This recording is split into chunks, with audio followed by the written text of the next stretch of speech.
ಆಗುಂಬೆ ಈ ಊರಿನ ಹೆಸರನ್ನ ಕೇಳಿದಾಕ್ಷಣ ನೆನಪಾಗೋದು ಪಶ್ಚಿಮ ಘಟ್ಟಗಳ ದಟ್ಟವಾದ ಕಾಡುಗಳು, ಅಸಂಖ್ಯಾತ ಜರಿತೊರೆ ಜಲಪಾತಗಳು, ಸುಂದರ ಸೂರ್ಯಾಸ್ತಮಗಳು, ಇಲ್ಲಿಯ ಕಾಡಂಚಿನ ಹಳ್ಳಿಗಳು, ಆ ಹಳ್ಳಿಯೊಳಗಿನ ಹೆಂಚಿನ ಮನೆಗಳು. ಅತಿ ಹೆಚ್ಚು ಮಳೆ ಬೀಳುವ ದಕ್ಷಿಣ ಭಾರತದ ಚಿರಾಪುಂಜಿ ಇದು. ಅಗಣಿತ ಕಾಳಿಂಗ ಸರ್ಪಗಳನ್ನ ಇಲ್ಲಿಯ ಕಾಡುಗಳು ತನ್ನ ಒಡಲೊಳಗೆ ಹೊಂದಿರೋದ್ರಿಂದಲೇ ಈ ಊರಿಗೆ ಕಾಳಿಂಗ ಸರ್ಪಗಳ ರಾಜಧಾನಿ ಅನ್ನೋ ಹೆಸರು ಬಂದಿರೋದು. ಪ್ರತಿ ಮಳೆಗಾಲದಲ್ಲೂ ಸುಮ್ಮನೆ ಈ ಊರಿಗೆ ಭೇಟಿ ಕೊಡೋದು ನನ್ನ ಅಭ್ಯಾಸ. ಹಚ್ಚ ಹಸಿರಾಗಿ ಮಂಜಿನಿಂದ ಮುಚ್ಚಿ ಹೋಗಿ ಅದ್ಭುತವಾಗಿ ಕಂಗೊಳಿಸೋ ಈ ಊರಿನ ದೃಶ್ಯಗಳನ್ನ ಕಣ್ತುಂಬಿಕೊಳ್ಳೋದೆ ಮನಸ್ಸಿಗೊಂಥರ ಸಂತೋಷ. ಹೀಗೆ ಊರಿನ ಕಡೆಗೆ ಹೊರಟು ಸಾಗುತ್ತಾ ಸಿಕ್ಕೆಲ್ಲ ಸುಂದರ ಜಾಗಗಳಲ್ಲೂ ಒಂದಷ್ಟು ಹೊತ್ತು ಕಳೆಯುತ್ತಾ ಬಂದು ನಿಂತಾಗ ಸಿಕ್ಕಿದ್ದು ಸೋಮೇಶ್ವರ ಎಂಬ ಅಭಯಾರಣ್ಯದೊಳಗೆ ದೈತ್ಯ ಹೆಬ್ಬ ಒಂದು ಮಲಗಿದ್ದಂತೆ ಗೋಚರಿಸೋ ಆಗುಂಬೆಯ ಘಾಟಿ. ಕರಾವಳಿಯಿಂದ ಮಲೆನಾಡಿನೆಡೆಗೆ, ಮಲೆನಾಡಿನಿಂದ ಕರಾವಳಿಯ ಕಡೆಗೆ ಪ್ರಯಾಣಿಸೋರು ಸಾಗಿ ಹೋಗಲೇಬೇಕು ಈ ಘಾಟಿಯನ್ನ ದಾಟಿ. ಕಣ್ಣುಗಳಿಗೆ ಸುಂದರವಾಗಿ ಕಂಡರೂ ವಾಹನ ಚಾಲನೆ ಮಾಡೋ ಕೈಗಳಿಗೆ ಭಯಂಕರವಾಗಿ ಕಾಡೋ ಜಾಗವಿದು. ಈ ಅಂಗುಡೊಂಕಿನ ರಸ್ತೆಗಳಲ್ಲಿ ವಾಹನಗಳನ್ನು ಚಲಾಯಿಸೋದು ಕಷ್ಟ ಸಾಧ್ಯವಾದ ಕೆಲಸವದು. ಈ ಘಾಟಿ 14 ತೀಕ್ಷ್ಣ ತಿರುವುಗಳನ್ನ ಹೊಂದಿದೆ. ಇತ್ತೀಚೆಗೆ ಅವುಗಳ ಅಂಚಲ್ಲಿದ್ದ ರಕ್ಷಣಾ ಗೋಡೆಗಳು ಬಿದ್ದು ಹೋಗಿದೆ. ಎಚ್ಚರವಿರಲಿ, ಈ ಮಾರ್ಗದಲ್ಲಿ ಸಂಚರಿಸುವಾಗ ಸಂಬಂಧಪಟ್ಟ ಅಧಿಕಾರಿಗಳು ಗಮನ ಹರಿಸಿ ಸರಿಪಡಿಸಬೇಕು ಬೇಗ. ಇಲ್ಲಿ ವಾಹನವನ್ನ ಚಲಾಯಿಸೋದು ಕಷ್ಟ ಅನ್ನೋದನ್ನ ಬಿಟ್ಟರೆ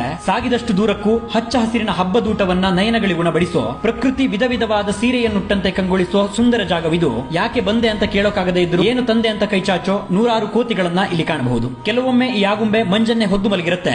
ಧಾರಾವಾಹಿಯ ಮಧ್ಯ ಬರೋ ಜಾಹೀರಾತಿನಂತೆ ಸ್ವಲ್ಪ ಸಮಯ ಬೆಳಕು ಹರಿದು ಮತ್ತೆ ಕಾರ್ಮೋಡಗಳು ಕವಿದು ಮಳೆ ಸುರಿಯುತ್ತೆ. ಆಗುಂಬೆ ಅನ್ನೋ ಹೆಸರೇ ಅದ್ಭುತವಾಗಿದೆ ಈ ಊರಿನ ಹಾಗೆ. ಕೃಷಿಯೇ ಜೀವಾಳ ಇಲ್ಲಿ ಹುಟ್ಟಿ ಬೆಳೆದವರಿಗೆ. ಕಾಳಿಂಗ ಸರ್ಪಗಳೇ ಅತಿಥಿಗಳು ಇಲ್ಲಿಯ ಮನೆಗಳಿಗೆ. ಈ ಹಾವುಗಳ, ವನ್ಯ ಪ್ರಾಣಿಗಳ ಮಧ್ಯದಲ್ಲೇ ಹೆಚ್ಚಾಗಿ ಸುರಿಯೋ ಮಳೆಯೊಂದಿಗೆ ಇಲ್ಲಿಯ ಜನರ ಬದುಕು ಸಾಗ್ತಾ ಇದೆ. ಇಲ್ಲಿ ಬದಲಾಗುವ ಹವಾಮಾನದಲ್ಲಿ ಈ ಆಗುಂಬೆ ಅನ್ನೋ ಅದ್ಭುತ ಊರಿನೊಳಗೆ ಒಂದಷ್ಟು ಸಮಯವನ್ನ ಕಳೆದ ಸಂಜೆಯ ಹೊತ್ತಿಗೆ ಇಲ್ಲಿಂದ ಮರಳಿದ್ದೆ.